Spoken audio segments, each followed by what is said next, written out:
saw Steve in the gym about 6 months ago. He's in shape.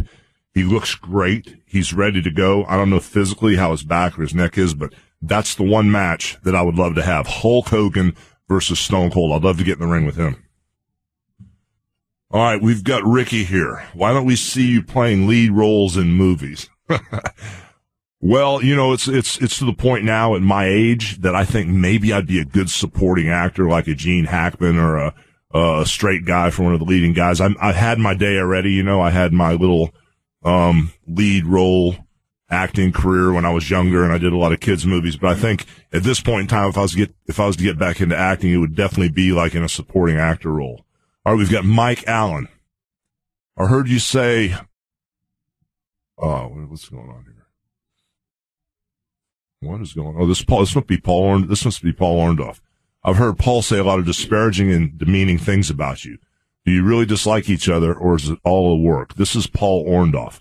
You know, Paul's been a good friend of mine since high school. You know, he was a couple years ahead of me. He was the branded bull. He looked just like he did in high school, how he does now. Full-grown man. We had a few run-ins. I didn't know he was saying disparaging or demeaning things about me. We had a couple little disagreements, a couple little blips. You know, when the whole steroid thing was going on, he actually showed the feds a check, you know, that he said was for me, that was for steroids or had to do with steroids, which wasn't true. Never understood that, but that's all water under the bridge. I had no idea what demeaning things he's saying right now. So, you know, there's all kind of other things going on with the wrestlers that say stuff. You know, I've had run-ins when I became a government witness for the whole steroid trial. You know, I got to read everybody's depositions, you know, and, you know, Shawn Michaels and certain people said things about me in depositions that weren't true. So always expect the unexpected. John in Phoenix, in your prime, what was your workout routine? Well, John, in my prime, it was lifting the heavy weights, being real consistent. You know, at the time we had the crutch of the steroids back in the day when it was legal. And the workout routine is pretty much exactly what I do today. You know, chest and back, shoulders and bis and tris, and then legs, take a day off, then repeat the cycle. All right, guys, we're going to the phone lines again. All right, we've got Chris from Idaho. Yo, brother. What's up, dude? I just wanted to thank you, man. About close 25 years ago, Charleston, West Virginia, I was just a punk-ass kid, come out of wrestling school. First match was with you, and quite a memorable thing. It stuck with me for a lot of years, all through the business. Brother, where'd we work at? It was in Charleston, West Virginia, at the Civic Center. You got to be kidding me, brother. Well, who went over, you or me? Well, obviously I didn't go over. You did sell for me. I got to give it to you. You come in there. I didn't get a chance to talk to you before. You come rolling in. I come out the ring. You locked up, told me what was going to happen. You sold for me, and about 2-3 shots, and that was it. The rest of it, of course, you took over and went home, and quite a memorable experience though when you're a punk-ass kid, you know. Well, that's one of the reasons I still get heat nowadays, you know, up until this last year, whenever I'd wrestle, we've got all these agents now in the back and all these writers, and they want to know every camera shot, where you're going to take the first step, where you're going to throw the punch.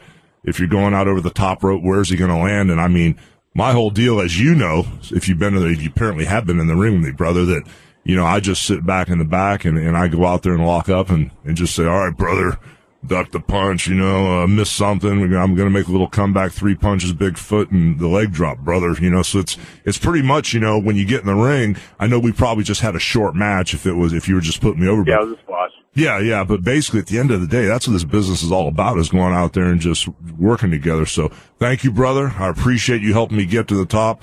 And I hope I didn't hurt you. Hope I didn't hurt you. You know what? Honestly, it was a hell of a learning experience for me. It led to 20 years in the ring. I had a chance to pass you in the airport in Tokyo about 15 years ago and never spoke with you. And it was just, I wanted to thank you. Believe it or not, the 3 minutes out there taught me a hell of a lot more than I learned from any training or anything else. And I just wanted to simply thank you for it. I mean, you took good care of me, and, you know, I remember that. When it came my turn to pass on something on, what I learned from you went a long way. And that's no bullshit. That's a straight shot, brother. All right, my brother. Thank you so much. Lance from Boston. What up, dude? What's going on, Hootie? Oh, man, just hanging out in Bubba's studio. I got him locked out in case I'm doing so bad he wants to come in here and shut me down. I don't think he even thought I was going to be on time today, but I snuck in on him, and he gave me a password, and I know enough about the security thing here to change the passcode. So I at least got one full hour before he kicks me to the weeds. Nice. Thanks for doing this, man. I appreciate it. A lot of fans out there. Bro, I'm just winging it. I'm a little worried now that I'm not, this is a whole nother world for me, man. I feel like I'm in way over my head, brother. Nah, we'll treat you right out here. You're going to treat us right, between us right for God knows how many years now. So it's all good, man. So what up, brother? One question for you, though.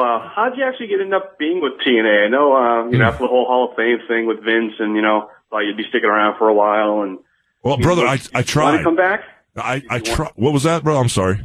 I'm sorry, man. Did you want to come back to wrestling? And Vince kind of said no, kind of like what Flair did. Flair wanted to come back, and Vince said no. So no, it was totally opposite of that. I mean, Vince, I'm grateful, brother. What you got to realize is when you go along in life, you got to be grateful to every single person that gave you the opportunity to make you do what you do. I mean, I don't know what you do, brother, but you're probably driving a car that somebody else made. You're wearing clothes that somebody else, made.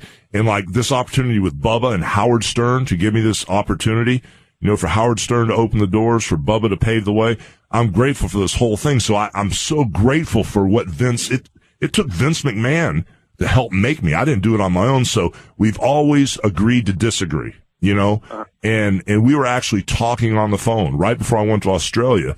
It was at the end of the year last year. Vince was saying maybe you could come make a Monday Night Raw in Madison Square Garden right before you go to Australia. And so at the time, I was talking to Dixie Carter, maybe once every couple days, thinking about going there. I've been looking at TNA for 3 or 4 years, but all of a sudden, the more I watched it, the more I watched TNA, and the more Bubba got in the middle of it and started stirring it to a fever pitch, I said, man, you know what? I know the story at the WWE. No disrespect. I know where I'll end up. I'll know, if they make me the Babe Ruth of wrestling and I do the whole merchandising deal, that'll be great. And that's a great way to ride off in the sunset, and there's no disrespect in that. But then when I looked over to TNA, I saw a whole bunch of energy there. I saw a young upstart company, brother, with all kind of talent. And after what I've been through the last 2 years, brother, not only do I need to start my life over, this was like life after life in the wrestling business. I saw a chance for me, to keep staying in this business without being disrespected, to stay in this business and really participate, and basically to have this whole nother life in the wrestling business. And it's a new life. It's just not fading into the sunset. I mean, I'm really involved. I saw a chance to get over there and really get involved. And, Eric Bischoff made me realize, that how big of a monster Vince is. I mean, they got a show on Monday, and then, which is called Raw, then Tuesday's off.